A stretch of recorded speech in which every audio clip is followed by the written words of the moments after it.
विरोध करना है कांग्रेस की फैशन, विरोध करना है कांग्रेस की फैशन, इसलिए मैं उनके विरोध में कर रहा हूं भाषण।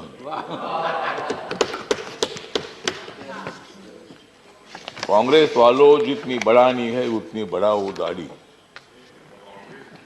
कांग्रेस वालों, जितनी बढ़ानी है उतनी बढ़ाओ दाढ़ी, लेकिन मोदी जी की बहुत ही है मजबूत बॉडी। मोदी जी को मालूम है देश के तमाम लोगों की नाड़ी। मोदी जी को मालूम है देश के तमाम लोगों की नाड़ी, फिर कांग्रेस की कैसी चलेगी उनके सामने गाड़ी।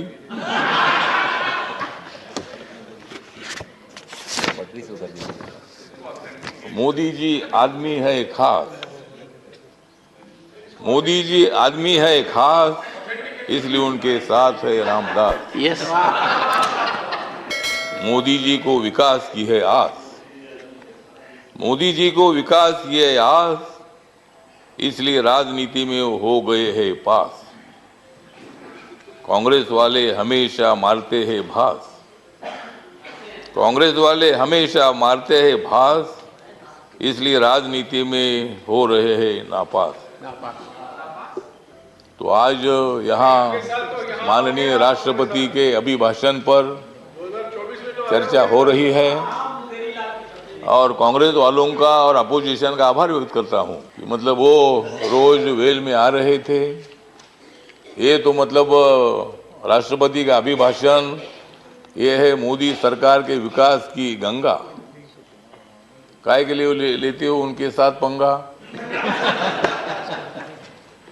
तो दंगा छोड़कर आपने इस चर्चा में भाग लिया, इसीलिए कांग्रेस पार्टी का मैं आभार व्यक्त करता हूँ, अपोजिशन का आभार व्यक्त करता हूँ और यही आशा व्यक्त करता हूँ कि आप हमेशा उधर ही रहेंगे और हम इधर ही रहेंगे। तो मतलब आप टीका करने के लिए, क्रिटिसाइज करने के लिए आवश्यकता है तो राष्ट्रपति जी का अभिभाषण जो है पॉइंट टू पॉइंट था। सभापति महोदय, राष्ट्रपति जी ने दलित समाज है, आदिवासी समाज है, ओबीसी समाज है, अल्पसंख्यक है, जनरल कैटेगरी के लोग हैं। मोदी सरकार ने जनरल कैटेगरी के लोगों को 10% आरक्षण देने का निर्णय लिया। मोदी सरकार ने schedule caste and schedule tribe का जो एक्ट है उसमें अमेंडमेंट करने का निर्णय लिया। मोदी सरकार ने मतलब बाबा साहब अम्बेडकर जी का जो मेमोरियल है, कांग्रेस पार्टी ने तो बाबा साहब अम्बेडकर जी को 2 बार हराया था। बाबा साहब अम्बेडकर जी को लोकसभा में आने का मौका नहीं दिया था, लेकिन बाबा साहब अम्बेडकर जी का 125वां जन्म दिवस नरेंद्र मोदी जी ने बनाया।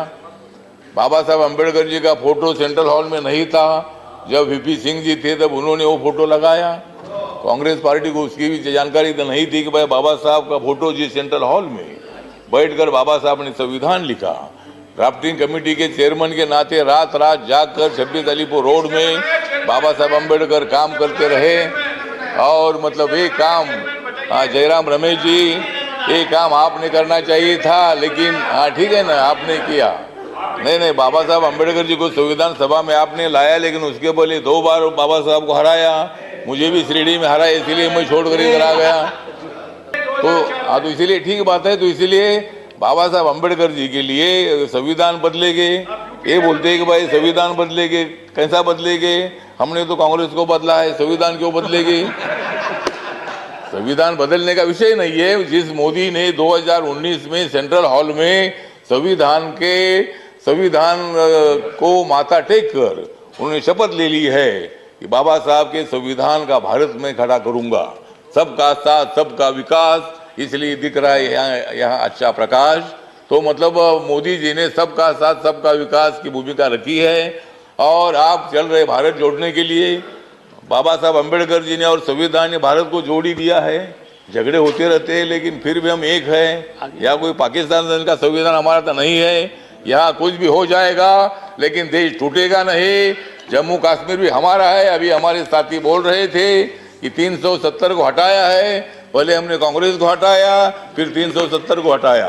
तो इसीलिए मतलब सभापति महोदय, राष्ट्रपति जी मतलब हमारी अनुसूचित जनजाति के राष्ट्रपति जो है पहली बार बनाया, मतलब शेड्यूल कास्ट का जो राष्ट्रपति नरेंद्र मोदी जी ने बनाया, आपको भी बनाया, मुझे भी बनाया।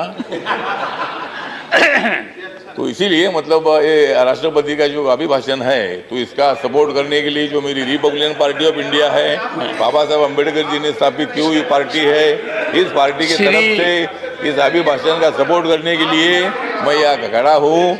और सभी लोगों को मैं निवेदन करना चाहता हूँ, ये अभिभाषण जो है, ये अभिभाषण देश के विकास को आगे ले जाने वाला है। हमारी सरकार आगे बढ़ रही है, सभी लोगों को लेकर आगे बढ़ रही है, और भारत नरेंद्र मोदी ने जोड़ दिया है, आप लोगों को जोड़ने की आवश्यकता नहीं।